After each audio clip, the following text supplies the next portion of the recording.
we need to be focusing on our personal energy more than we are focusing on money. Does that trigger you? Hear me out here. I have actually quite an explanation for this. When I first start talking to people who are really unhappy in their career and they really want to make a change, one of the biggest concerns that I hear is money. If I make a shift, how am I going to do this? I'm going to have to take a pay cut. What's going to happen? Do I really want to do this? And I want to offer this perspective because I truly believe it's actually really a powerful shift. And I think it's really a shift that as a collective, if we make, can really shift things and how we're doing them. I would love to hear your perspective after you've listened to this video. I really, truly would. I really want to open up the conversation. So let's take person A. Person A is working in a job where they're not happy, they're not fulfilled, they're maybe bored, they may be, working in companies that have a really unhealthy culture and environment. Lots of different reasons why they're not happy. Well, first of all, it's not very enjoyable in the moment. I think we can all agree that. That's not a fun experience to go through. But now think if they're working an 8-hour workday. If you're not fulfilled, you're bored, you're not enjoying what you're doing, it's really hard, if not impossible, to stay completely focused on what you're doing. Think about it. How can we be if we're bored? I mean, that whole shiny object, right? Oh, look over here. Oh, look over here, right? It happens. Or like I said, if you're in an unhealthy environment, you might be spending time talking to your coworkers and your peers about it, just trying to help each other through it. There's lots of things that can be going on. But it's very, very unusual that you're having a full 8-hour workday. And if you are having a real full hour workday, it's often because there's a lot of pressure coming at you, right? So let's just say you're getting about six hours of work done because your energy is being drained from you as you work. That's truly what's happening, right? Take person B. This person is actually now living and working in a career that's fulfilling. There's deep meaning, there's impact, they're inspired, they're creative, they're getting to use their voice, they're being valued, they feel seen, heard, and acknowledged, and all those things. What they're doing is actually feeding their energy. It's actually giving them energy. See, that's the thing. When you do work that you love, it doesn't feel like work because it doesn't feel like it's taking from you. It actually feels like it's giving to you. And especially when you're doing work that has an impact, when you can see that what you're doing is changing the world for the better, I honestly don't know of a better feeling. I really don't. I personally love that feeling, and it keeps me going very much so. It keeps me inspired. So if we take that same 8-hour workday, that person's probably having about, let's say, 7.5 hours of productive work.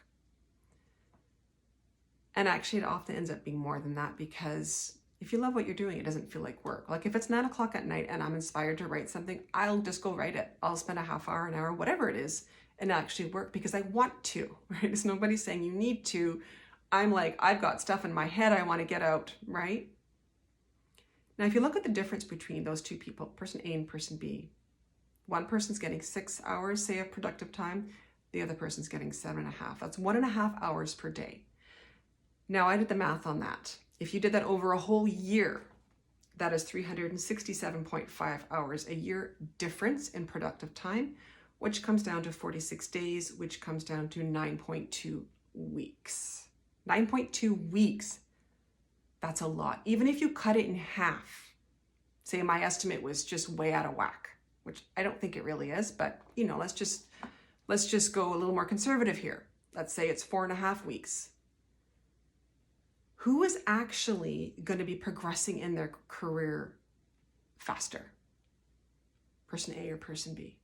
The person who is having 9.2 weeks a year more productivity, or the one who's having less and whose energy is being depleted? And hopefully you can see where I'm going with this right now. Yes, maybe on the short term, maybe on the real short term, there might be a decrease in your income. You might have to cut back on your savings. You may have to do this, but look at the long game. Look at the long-term basis. And think about how you feeling inspired, you feeling energized by what you're doing can actually help create more wealth for you and more money for you. Now, I realize this might sound simplistic. There's a lot of other factors I realize have to play into all of this. But I just want to introduce this notion because I think this can be a really, really powerful shift. When we're not happy in what we're doing, we don't tend to move up very well. It's going to stall out at some point for so many reasons. There's just a lot of reasons. Like, I don't want to get into in this video, but there's a lot of reasons why we end up stalling out.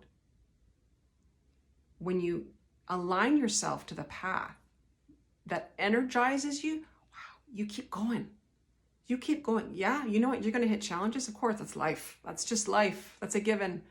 Once you accept that, life becomes a lot easier, right? There's no road that's just perfect and rainbows and unicorns all the time. That's not realistic. But when you're on a path that is in alignment, when you're having a deeper sense of fulfillment and meaning, and you are actually having an impact on this world, and you can see that happening, that's a much different journey.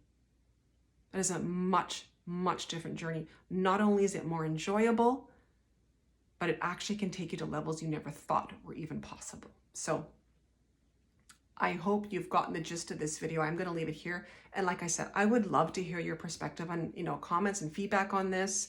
I love to shake things up a little bit. That's kind of who I am as a person. I love to shatter old paradigms that I don't think are working for us. And I think this is one that if we can start to shift in each of us and then start to shift the collective, I think this can make a really huge impact on how we work, really, truly moving forward. So take care, and I will talk to you soon. Bye-bye.